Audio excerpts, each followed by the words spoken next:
มาเนาะมื้อนี้สมสายจะมาสอนวิธีการซื้อค่ายเหรียญผ่านแอป Binance โดยตัวเองเนาะเห็นบ่เห็นแอป Binance กดเข้าไปปึ๊บเนาะหลังจากนั้นมันจะเข้ามาหน้านี้เลยหลังจากนั้นแม่นให้กดคำว่า P2P เห็นบ่มันจะขึ้นมาหน้านี้หลังจากนั้นแม่นให้ทุกคนเลือกเบิ่งเนาะว่าหานตัวใดเป็นหน้าเสือถือนะสำหรับสมสายเคยซื้อหานนี้เป็นประจำเนาะสมสายก็จะซื้อหานนี้เนาะจะเลือกซื้อเบิ่งหานที่มันเสือถือแล้วก็ไว้ใจได้เนาะหลังจากนั้นเฮามากดรายละเอียดเนาะกดเบิ่งว่าเพิ่นมีเครดิตบ่สินะเฮาก็กดเบิ่งเนาะรายละเอียดหลังจากนั้นมันให้เฮากดเบิ่งแล้วเฮาจะซื้อค่ายจำนวนเท่าใดเนาะซึ่งสมสายเองจะซื้อค่ายอยู่ที่5ล้านกีบเนาะยังเป็นกรณีศึกษาให้ทุกคนเบิ่งเนาะเฮาก็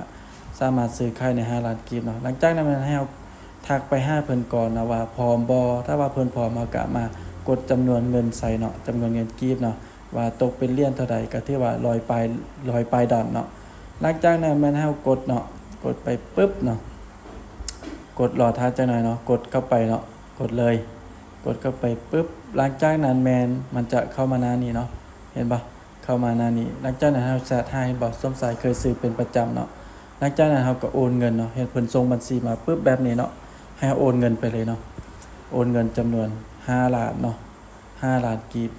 หลังจากเขาโอนเป็นเทียบโอเคสำเร็จแล้วหลังจากนั้นไม่ให้เรารอท่าแล้วก็เข้ามา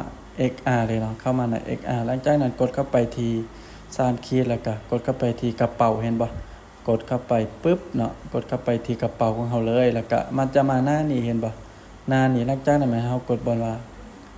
ถอนเนาะหรือว่าเติมเงินให้ก็ได้เนาะกดเข้าไปปึ๊บเนาะ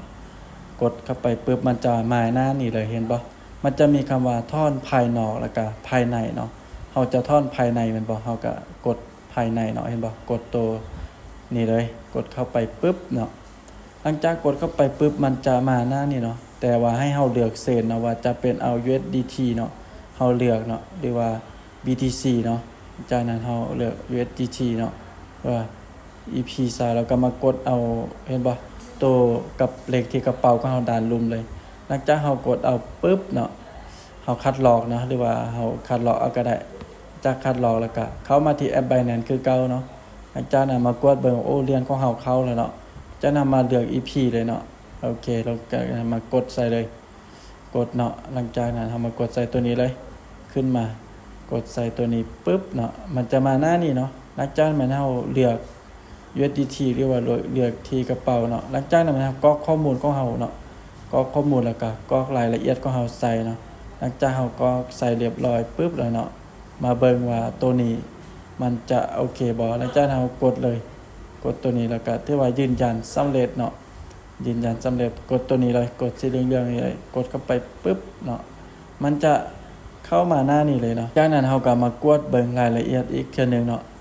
กดเบิ่งแล้วก็หลังจากนั้นมันให้เฮากดส่งเลยเนาะมากดรายละเอียดว่าเฮาจะใส่จำนวนเหรียญเท่าใดเนาะเหรียญที่เฮาจะโอนไปที่ XR Trade ของเฮาเนาะซึ่งสมสาย X จะทอนอยู่ที่130ปลายเนาะ130ปลายแล้วก็มาเลือกเซนเนาะตัวใดโอเคเฮามาใส่ข้อมูลเนาะหรือว่าใส่รายละเอียดของเฮามันครบถ้วนเลขที่กระเป๋าว่ามันถูกต้องแล้วบ่หรือว่ารหัสของเฮามันถูกต้องสมบูรณ์แล้วบ่หลังจากนั้นก็ใส่ USDT เนาะเห็นบ่ใส่เลขที่กระเป๋าแล้วก็หลังจากนั้นมาเลือกเบิ่งเนาะ USDT เนาะมากดเข้าตัวถึงเลยถึงสุดเลยเนาะสงสัยจะกดตัวถึงกดเข้าไปแล้วมากดรายละเอียดเนาะแล้วก็ใส่จำนวนเหรียญเนาะจำนวนเหรียญของเฮานั่นเองเนาะสงสัยจะโอนย้ายไปอยู่ที่131เนาะเดี๋ยวใส่เนาะใส่จำนวนเหรียญของเฮาหลังจากเฮาใส่จำนวนเหรียญของเฮาครบถ้วนแล้วหรือว่ากดกาครบถ้วนเนาะเบิ่งว่ามันถูกต้องแล้วบ่หลังจากนั้นเฮากดเลยเนาะกดตัวสีเหลืองฟ้าเนาะกดใส่นะจำนวนเหรียญของเฮาที่จะโอนไปใน XR Trade เนาะหลังจากนั้นเฮากดเนาะกดตัวเรื่องเลยกดส่งเลยเนาะกดส่งเนาะ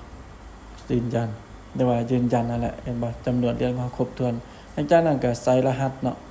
ใส่รหัสของเฮาเนาะรหัสที่เฮาใส่ใ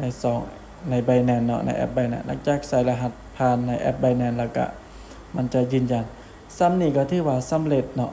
สำเร็จในการโอนย้ายเหรียญเห็นปะโอนย้ายเหรียญเฮาเบิ่งว่าจังได๋ว่ามันเข้าอยู่ใน XR Trade ของเฮาหรือบ่เฮาก็ไปกดเบิ่งเนาะเฮาไปกดเบิ่งอยู่ใน